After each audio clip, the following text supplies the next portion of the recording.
Whether I like it or not, your fave is getting views from the fact that I'm watching it. Matter of fact, I'm going to put my friends on to watch it. We don't like the film. Like, we're not going to say, oh my god, we're such big fans, this film impacted us so much. We were entertained.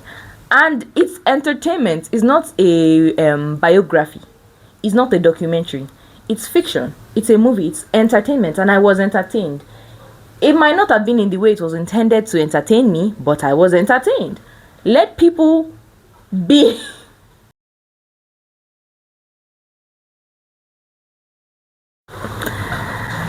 It's raining and it's noisy and I don't have lights, but I wanted to do a YouTube video for the past 1 month and I've been giving myself excuses.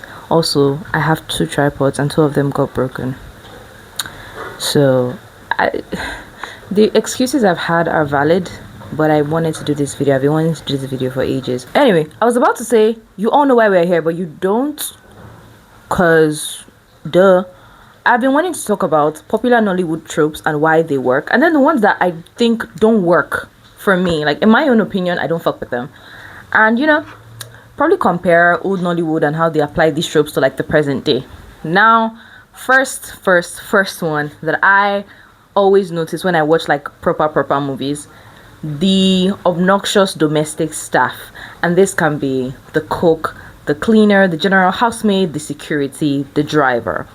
Obnoxious domestic staff, and it's usually just one, especially when the film is a low budget one. But if they have a higher budget, if it's 2, one is level-headed and always trying to get the other one out of trouble. If it's like 3, one might be the troublemaker, one is like in the middle, and one is like always, oh my god, these people, and they are sometimes useful, but most of the time it's comedic relief, and most of the time the comedy doesn't land. Another issue I have with it is it tends to use caricatures of certain ethnic groups. There's always one Ekaite that cannot speak English very well, or or like the security man as well must be from one tribe where they don't speak English well. That's what they want us to believe in the film anyway, and talks anyhow. They might say something to Oga, and Oga is like, repeat it like 3 times. Oga, who has like polished British accent, mind you, and the Oga is always like irritated and like, oh, why did I hire this illiterate in my house? And I'm not a fan. It has its uses, but more often than not, it's kind of flops, especially like in recent times. It's been flopping. I'm going to show some examples on screen. Another trope is the characters that only exist for exposition, and I feel like it is always poorly done. It is almost always poorly done. I cannot currently remember like a movie where it has been well done, but like that speaks to the fact that I haven't watched as many movies. I'm not great at watching movies actually, but that speaks to the fact that I haven't watched enough. Doesn't mean that there's no way it's been done right. I just haven't seen it yet. And I'm going to give you an example. Something happens in the movie. Let's say it can be a modern day movie, like okay, it's in the city, or all these village movies. Now there's 2 scenarios. If it's the village movie, something happens in the palace, or something happens in somebody's house, and then there's these 2 or 3 maidens. They are going to fetch water, and as they are fetching water, this is my water fetching gourd, and they are talking. Nkechi, did you hear what happened? What happened? Didn't you know that so happened? This is usually when they don't want to actually show us the scene where it happened, or they want to catch up, in case you were pressing your phone while the movie was going on. They want to let you know that this thing happened, or A to J happened on screen, K to Z happened off screen. So they want these people to inform us of it. I feel like that's very lazy. It's very, very lazy to me. Why are you doing that? And then in the modern era, I'm going to use one that a film that I don't know if I say I love it. I like it. I'm entertained by it. I'm going to get to the point of being entertained by films without liking them in a minute. But this is in The Delivery Guy Part 2. When it comes out that these 2 guys are... Guy 1, is it not Timmy? Timmy's girlfriend is live streaming, and she enters the room and she sees 2 men in the bed, and then she ends the live stream. But like so many people have already seen it, and like it starts spreading. So there's these 2 girls walking down the street. I'm going to actually show the clip. I don't know why I'm narrating it. And then they're like, can you imagine this thing happened? Oh, I don't even know. They're trying to show us the public opinion without us actually seeing the public opinion. They don't want to like bring out, I guess, a crowd of people with pitchforks and torches before they tell us that, okay, the audience or the people in this community don't agree with this thing. I still just feel like it's quite lazy. It's quite lazy. We already, you're beating the horse and it's dead. It's dying. Like, it's decomposing. Leave the horse alone. Bury it. Another popular trope is the wicked stepmother, which it exists for a reason because it happens in real life. The wicked stepmother, the wicked mother-in-law, those things happen in real life. I cannot fault it. And there are some things that you see, especially like in old Nollywood, maybe Patience Ozoko type films, and you would say, oh no, that's so unrealistic. Oh my God, they're taking creative liberties. I promise you, mother-in-laws, wicked stepmoms in real life are doing worse. Like, there are evils being committed by people in real life that you can't even picture it in your mind.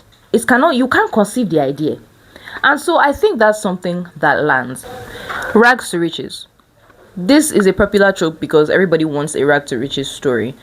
I think that we need more riches to rags, because a lot of the time, even in films and everything, there's a lot of emphasis on how to make money and not how to keep money. Even then, sometimes, okay, how people make money in films is, okay, they start a business and then the business booms somehow, or they meet a wealthy spouse, or they win something. But after the curtain call, there is no evidence that person doesn't gamble the money away. And it happens so much in real life that people finally get that big break they're looking for, and then in a year they're back to square one. I think that we need more grace to grass stories, or just in the middle, like, grass to grace to, can we have somewhere in the middle, like middle class stories about middle class people that are just there? I mean, it's clearly not appealing. The average Nigerian is going to be bored, because why do I want to see myself on screen, But I think that can also help with realistic expectations, because people are very, it's one thing when wealthy people are out of touch. It's another thing when the average, me, you, and associates are out of touch. Where are you going to? I said I was going to mention being entertained by films without really liking them. And my case study is going to be Love in Every Word. I watched both parts. I was entertained.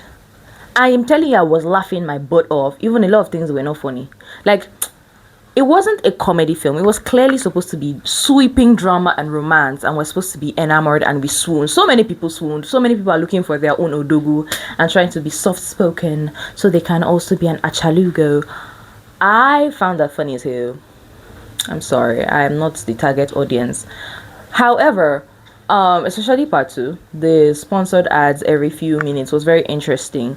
And I remember posting a screenshot on Twitter, the one where I don't remember her name, Achalugo's assistant is telling her that, so when I was posting the perfumes yesterday, I accidentally I used the Achalugo song by Chike, a Maven Records artist, and instead of tagging him, I accidentally added him as a collaborator, and he accepted, and then he shared it to his story, and then Don Jazzy. So I think I screenshotted the Chike, a Maven's artist, and I was like, God, please. And people were on my ass. Oh, if you don't like it, don't watch it. Oh, what do you people want? She should not put promo in her movie. I like the movie. I'm watching it. I'm entertained by it. Hello. And also, whether I like it or not, your fave is getting views from the fact that I'm watching it. Matter of fact, I'm going to put my friends on to watch it. We don't like the film. Like, we're not going to say, oh my God, we're such big fans. This film impacted us so much. We were entertained. And it's entertainment. It's not a biography. It's not a documentary. It's fiction. It's a movie. It's entertainment. And I was entertained. It might not have been in the way it was intended to entertain me, but I was entertained. Let people be. We don't have to love your favorite films. A lot of people don't like things I like. I am a big fan of musicals. And I tend to underplay it, but I'm a big fan of musicals.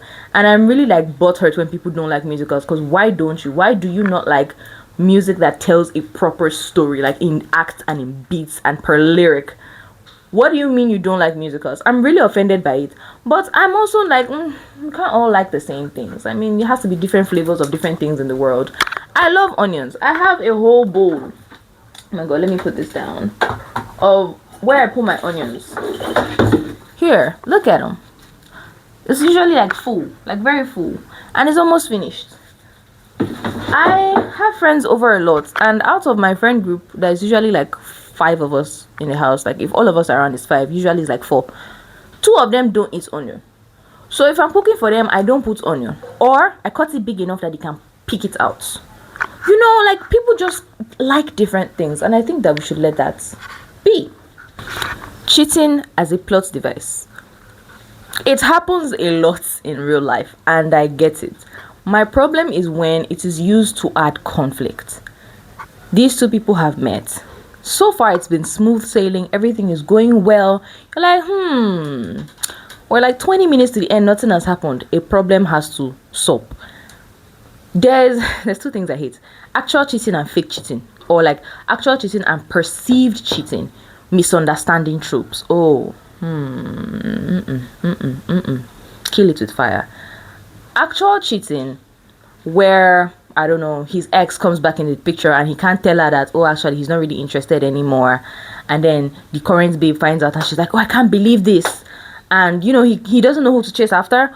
Or like perceived cheating, where you see a name in the phone, or like somebody's calling him at night and you just assume that it's cheating because you're jaded and like men have hurt you in the past, or people have hurt you in the past, and you're like, I'm never trusting a man again. You can never trust a man. I mean, you can never trust a man, but Savannah, slow down. Savannah, it's miscommunication actually is one trope that really irks me. I hate a little. I thought what you meant was, I also hate that in real life, mind you. Miscommunicating. Oh, like we are conversing, but you have an image in your mind and I have an image in my mind. And I'm bringing this image in my mind to converse with you. But you in your mind, you're like, oh, she's saying this thing, but I think that she really means. Stop it. Stop. Get some help. When I don't know how to describe this, I'm going to mention the film that I'm talking about, like that's really triggered me for this particular trope. I don't remember the name, but there's 3 ladies. One of them is trying to move into the house. She's an influencer and she's trying to move into it's a service apartment. It's an apartment in Lekisha. There's 2 babes staying there, but like they're trying to meet up the rent and they can't, so they need to find another flatmate. I guess it's a 3-bedroom, and all of them are living fake life. One of them, she's like, oh, my boyfriend loves me so much. That boyfriend is always constantly ghosting her, but he's funding her lifestyle whenever he manages to pick her calls. The other one says that she's what did she say? He's forex trader, but she's actually doing like calls for fraud boys. And then the third one that is allegedly an influencer, she's like fake life. The car that she drives, she hasn't finished paying for it. She hasn't even paid up to half. The person just like kind of let her have it because they have a relationship as like friends, but as time don't to pass. Do you understand? And what happens? The person with the boyfriend dumps her. The person that is doing fraud, the boy that she does calls for, he swindles her, like doesn't give her her cut, and he goes and buys car. And then the influencer babe, they take her car. So like all of them are broke, so they now see each other's true colors and they have to kind of work together to hustle. And this is where I thought we were going to get, because from the beginning of the movie till then, I was so enthralled. I was like, oh, this one Nigerian movie I'm really quite liking, I get to this point and I thought that what they're going to show us is like kind of different scenes of them trying different businesses. So maybe today they are going to try a food business. They are going to try to start a run club and gather members. Do you get, like, I thought they were going to do something like that. Immediately, influencer babe is like, oh, I have an idea, and she says they should go and do escorts. Now you and you and me, we know that an escort does not usually involve intimate encounters. It's literally supposed to be an escort, but in reality it doesn't always go that way. Anyway, they go the first time. The Yahoo babe doesn't want to go, but they convince her and she goes. 3 of them go, they get like 500k or something, and they come back. Next thing, for a few days they're good, and then they get broke again.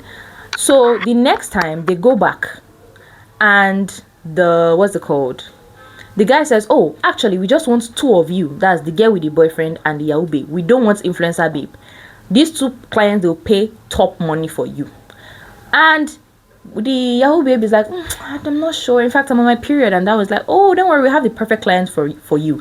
At this point, alarm bells are ringing in my head. It's a siren, it's blaring. I'm like, oh my god, I hope it doesn't go the way I think it's about to go.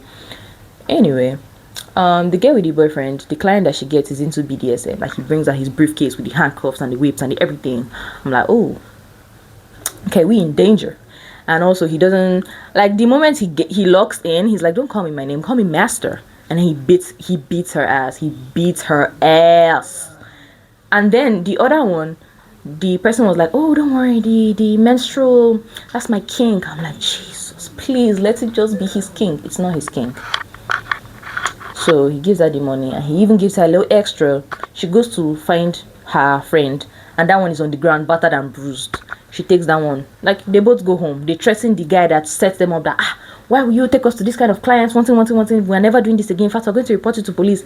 He don't give a damn. Anyway, we find out that Yahoo Babe ends up seeing her period for like 2 months, like a month or something like that. So clearly, they've used that to do ritual. At this point, I'm irritated. Why? It's 2026. Why are we doing this? Anyway, they take her to Pastor prays for them. And, Pastor prays for her. She's healed. And then all 3 of them sit in the parlor and they set up phone. And they're like, oh, we're going to start a podcast talking about our experiences as young girls hustling in Lagos. And, we hope that other women can learn from us. And, no. So I don't know what that trope is, per se. But I don't like it. That's all I have for you today in this video. The rain has stopped.